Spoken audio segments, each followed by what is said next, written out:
Tapos na ang winter storm. Ayan o. Tignan nyo yung na-accumulate na snow. Diba? Taas nito oh. Isang cake eh. Isang cake. Ganyan. Oh, Sunday. Oh, Monday. Oh, Tuesday. Oh, Wednesday. Oh, Thursday. Oh. Yan o. Mas mataas dito. Diba? Ayun, papalahin pa pala to. Ayun. Pero ang ganda oh. Diba? Ganda ng weather. Pero malamig yan ah. Huwag kayong magpapalin lang ng sikat ng araw. Huwag kayong malilin lang dyan. Kaya ayun. Sundin na natin si Lani. Yun. Nanonood ako ng Spot Pinoy. Yan. Spot Pinoy ah. Huwag niyo kalimutan i-check at tignan ha. Please. Yan, nagluluto ako. Susunog na yung baon namin bukas. Yun, munti ka na nga. Ayan. Ang ating baon bukas. Ayan o, ito yan. Nakatimpla na yan. Nag-crave lang. Baon. Para na lang. Hindi na magluluto. Diretso na lang ang paghahanda bukas ng umaga. Habang nanonood tayo ng Spot Pinoy. Kasi yung kasali ka dun sa kwentuhan, pero syempre maganda rin ulitin, di ba? Yan. Pinapanood natin. Sana mabisita niyo yung ng ilaw. Yung Spot Pinoy. Yan. Kung kung mapapanood nyo tapos gusto nyong sumama sa kwentuhan, message lang kayo. Ayan. Inaayos na namin na pwedeng sumali yung ibang tao yan sa kwentuhan namin para mas masaya, di ba? The more the merrier, sabi nga nila. Ayan, kasi hindi lang naman kami yung may experience dito sa Canada, di ba? Marami naman tayong may experience, di ba? Kaya pwede tayong mag-share lahat, di ba? Yun. Huwag niyong kalimutan, Spot Pinoy. Ayan, oh. Di ba? Ayan, may bagong recipe yan. Recipe. Diba? Yung baon namin to lahat bukas eh. Tapos sasamahan na lang ng, alam nyo na, kaya walang kamatayang itlog. Meron namang may sabaw pa kaming tira. Yung ulam namin ngayon.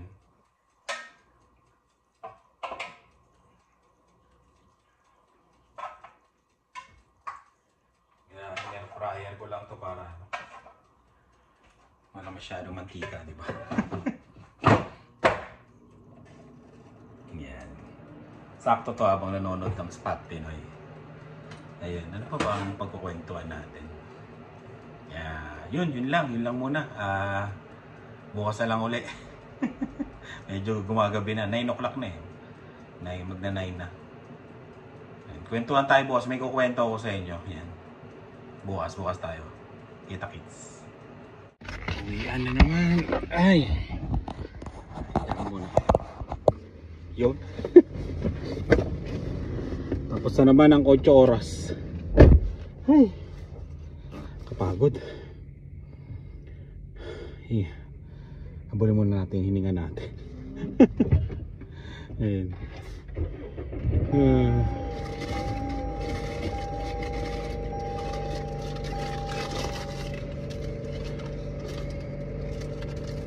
Sundo tayo ngayon kay Dylan. Ay, kay Dylan. Kay Lian pala yan. Sundo tayo. Tapos ano ba yung sasabihin ko? Maaga pa naman eh. Sasabihin ako habang nagpapainit tayo. Yung pala yung may naka-message na naman ako. Yan. Shoutout sa'yo, Jen. Yan, shoutout. Kinuwento siya sa akin Ayun, na meron na namang isang kababayan natin na na hindi kinaya yung Canada. Bali 3 days lang daw uwi na, alis na, kasi maganda daw yung trabaho na inalisan, tapos nabigla yata sa trabaho dito. Lahat daw, ang pasok daw 7 to 7, tapos lahat daw ng trabaho sa bahay sa kanya, pati daw yung pag-alaga ng aso, ganun. Kasi yata nani yata ang in-applyan. Ayun, yun yung kwento ngayon. Tapos meron pang isa, bali dalawa ito eh. Ayan. Ayun, hindi kinaya yung Canada, tapos na homesick, yun. Binibigyan naman daw ng ng mga payo ng mga Pilipino ng lakas ng loob yan para para hindi umuwi, pero desidido na yata, humingi na yata bumili na yata ng ticket. Yan. 3 days lang uwi na ng aalis na ng Canada. Kaya yun. Tapos yung isa naman dito naman sa trabaho namin, yan. Yun, di rin kinaya sa hirap ng trabaho, tapos homesick, yan. Umuwi na rin ng Pilipinas, yan.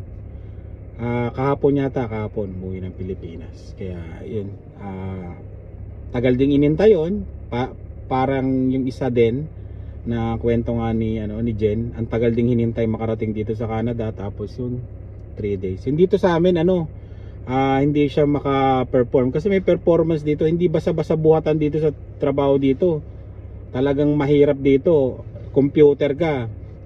Ganun, computer na nag-uutos sa iyo dito. Kaya medyo mahirap talaga, kasi nung bago rin ako, talagang nabigla rin ako. Pero syempre, yung tatanungin mo naman yung sarili mo kung bakit ka ba pumunta dito sa Canada. Ano ba yung dahilan mo bakit ka pumunta dito, 'di ba? Syempre, pag nag-a-apply ka pa lang sa Pilipinas o saan mang bansa papunta dito sa Canada, o kahit saan man na bansa na apply mo para maging OFW, 'di ba? Iniisip, alam mo na yung purpose mo na para sa pamilya, 'di ba? Para sa kinabukasan nila, ayan. Talagang mahirap pag dinatang ka ng homesick dito. Tapos yung hirap ng trabaho na hindi mo masyado in-expect na ganun kahirap talaga. Kasi isipin mo na lang bakit sila mag-hire ng outside Canada kung hindi mahirap yon? Ibig sabihin yung mga tao dito nahihirapan at hindi nagtatagal sa trabaho na yon. Yun lang isipin nyo. 'Di ba? Kaya kailangan pag papunta kayo dito, buo yung loob nyo. Kasi sayang sayang oportunidad, sayang yung mga nag-apply na iba, 'di ba? Ang daming nag-a-apply, ang daming gustong pumunta dito. Tapos nabigay sa kanila yung slot, 'di ba? Tapos hindi sila tumagal. Yung mga iba talagang willing na mahirapan, magtiyaga, 'di ba? Ganon. Tiisin yung hirap na mawalay sa pamilya, 'di ba? Yung mga ganon. Kaya nakakalungkot yung balita na 'yon. Nung nalaman ko yung mga balita na 'yon, nalulungkot talaga ako kasi 'di ba, ang dami kong nakakausap na gustong pumunta dito sa Canada. Ang daming may kaya, yung talaga gagastos para lang makarating dito, 'di ba? Tapos yung iba nabigyan ng oportunidad. Ayan. Baka sabihin naman nila, Mark, hindi mo naman nadaanan yung hirap tsaka homesick. Nadaanan ko 'yon noong unang dating ko dito. Grabe yung naranasan ko. Kasi ang hirap talaga ng trabaho. Hindi ko ini-expect na ganun yung trabaho. Pero iniisip ko yung 'di ba, kinabukasan ng pamilya ko, anak ko, anong gagawin ko kung uuwi ako ng Pilipinas, 'di ba? Parang ganun. Kasi marirealize mo lang 'yon pag nandun ka na sa Pilipinas uli. Marirealize mo. May nakausap nga ako kaninang katrabaho ko, sabi niya, sinasabihan namin kasi kabahay nila, sinasabihan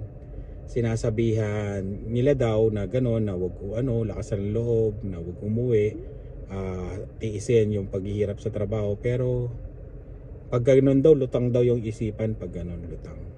Basta yun, pag mag-a-abroad kayo, itatak nyo sa isipan nyo na magtitiis talaga kayo dito, ma-homesick talaga kayo. Kailangan buuan loob nyo bago maging OFW. Yan. Sayang yung oportunidad, sayang. Kung titiisin mo lang. Kasi pag dating ng araw, Pag nasa Pilipinas ka na, doon mo na may isip na yung sana ganito, di ba? Mahirap na, di ba? Sa una lang naman yan. Ang dami kong nakakausap, ang dami kong mga nakakausap dati na umiiyak na hindi kayang buhay Canada. Pero ngayon tingnan nyo, kasama na nila yung pamilya nila, mapi-PR na sila, di ba?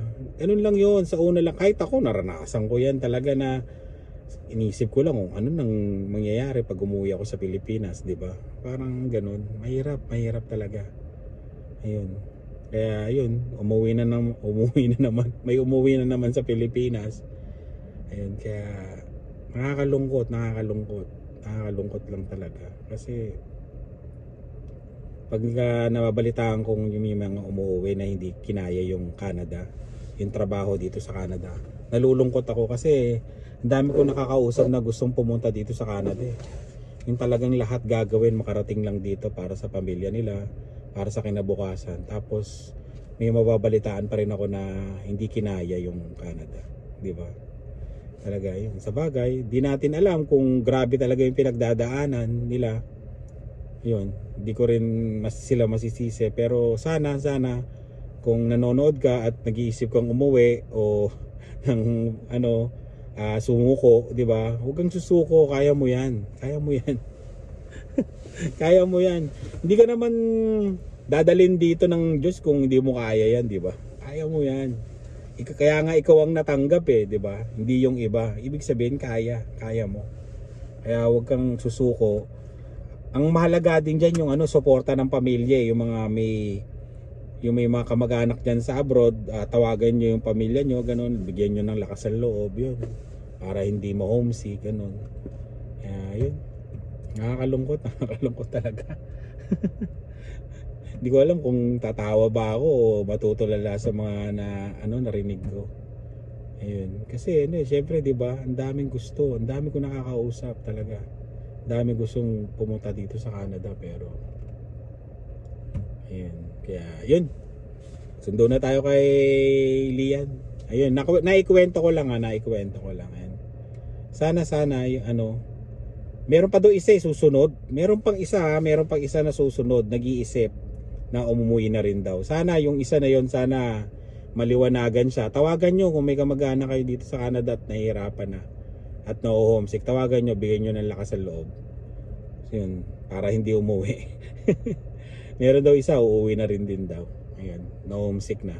Lutang na. Kaya yun. Kahit ako lutang din eh, napapaisip ako eh. Pag iniisip ko yung ganon sitwasyon, mahirap. Kaya kailangan suporta ng pamilya, tapos lakasan loob nyo, yun, dasal, yun, ganon. Kaya yun, okay na yung sasakyan. Sunduin na natin si Lian. Ganda ng araw, no? Ganda ng panahon. Pagkatapos talaga ng winter storm, ganito nangyayari. Maganda rin yung panahon. Ayan, araw, di ba? Kala mo summer. Kala mo summer eh. Ay, nako. Buhay nga naman. Yan, luto tayo ng french fries, patatas. Tapos to tinago ko. Tapos lalagay ko dito, di ba? Oh, di ba? Para Jollibee na siya, ayan oh. Ay, Jollibee. McDonald's na siya na french fries. Ani natin si Dina. Di ba? Kaysa bumili ka, mahal eh. Tsaka ito, homemade. Ay, laglag. Homemade. Oh, di ba? Oh, french fries, homemade. McDowell's. Yan si Dylan. Dylan! French fries! Yay daw. Dylan! French fries. That's not good. Oh, Dylan, French fries. This is not even French fries. French fries yan. It's not French fries. Pwede na yan. Eh, pinatay ko yung ilaw na aquarium. Eh, di ba? Diskarte lang. Papabili ng French fries eh. Ito, homemade pa, di ba?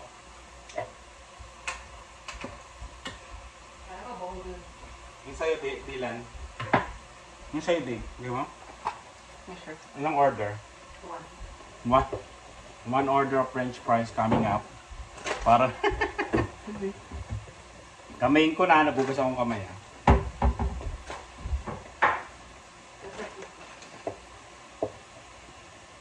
Oh. French fries. Oh. Aba, may ketchup pa si Dave. Tanong si ate mo kung order ng French fries. Lian! Order pa siya? Sarap to kasi lalaki ng patatas eh. $10 lang 20 pound nung patatas. Yung binili namin.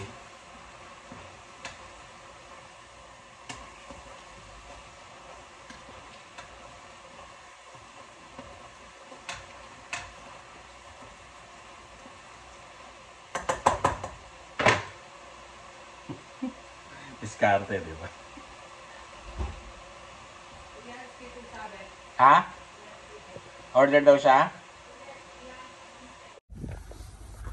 Yo. Dito kami sa superstore ni Lani.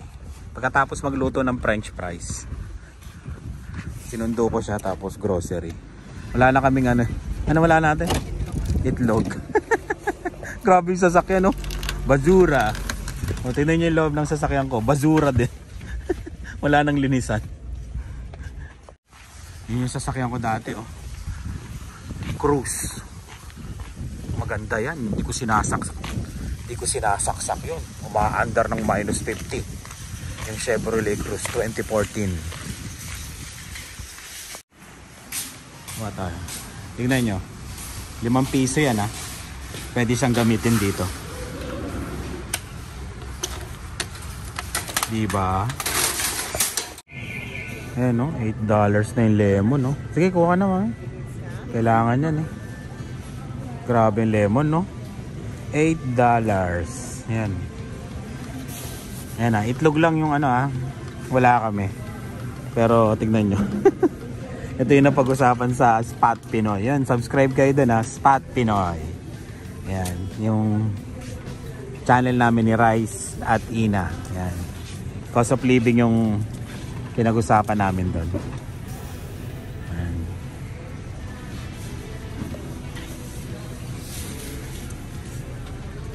Grocery tayo. Kamatis. Ito malo, 8.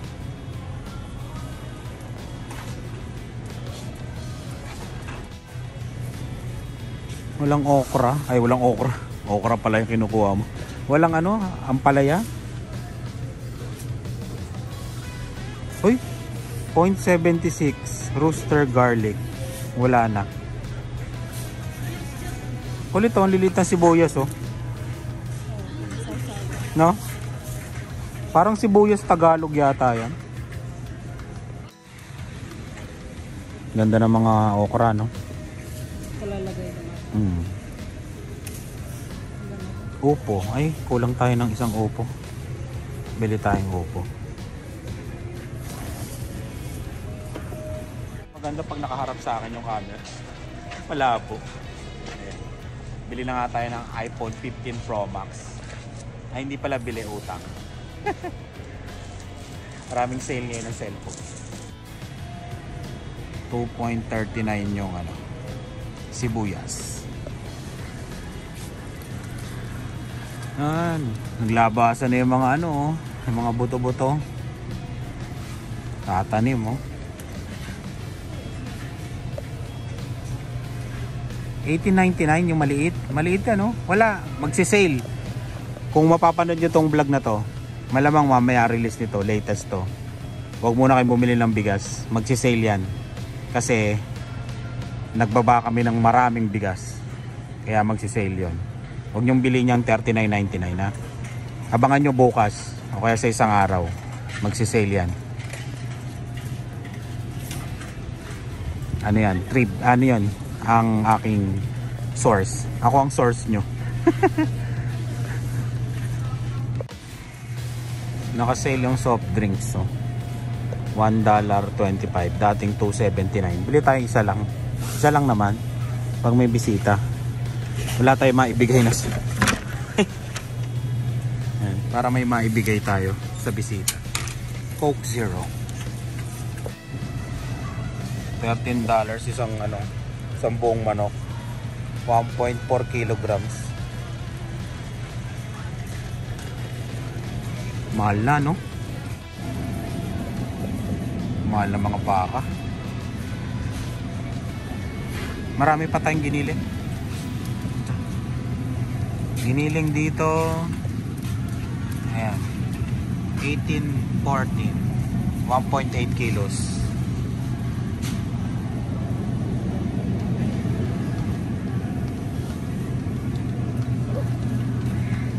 Dati, no? Nagsisale to ng 8 lang, no? 10. Yun yung 43, no? Dalawa. Grabe. Inflation.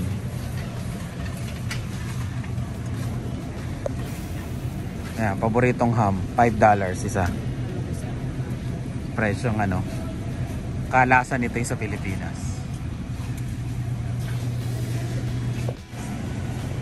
Ulo ng salmon, no? Parang masarap isigang to, no? Ano? $6.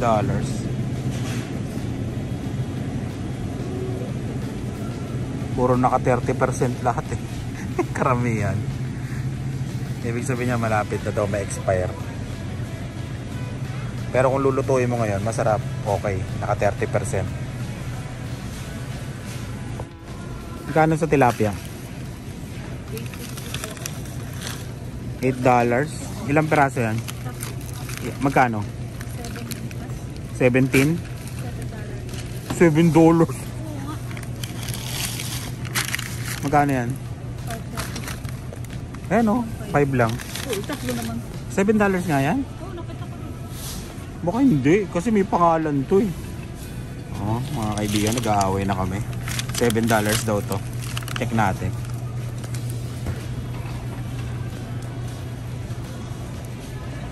Ano, $7? $7.99, di $7.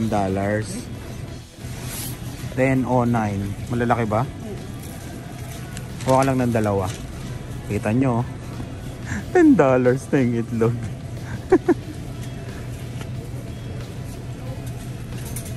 Ayun. 2 tray. Ayun na, tara na. Ayun na yung itlog na kailangan namin. Naka-sale yata. Oh. Ano yan? Ah, oo. $5.99. Dating $6.49.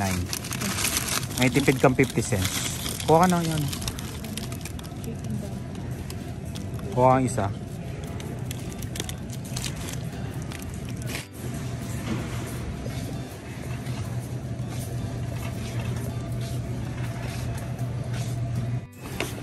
Yun, mapupuno na naman to. Ayan, tapusin na natin yung vlog. Maraming salamat sa laging panonood. Yan. Uwi na rin kami maya-maya. Yun, maraming salamat sa laging panonood. Ingat po kayo. Bye.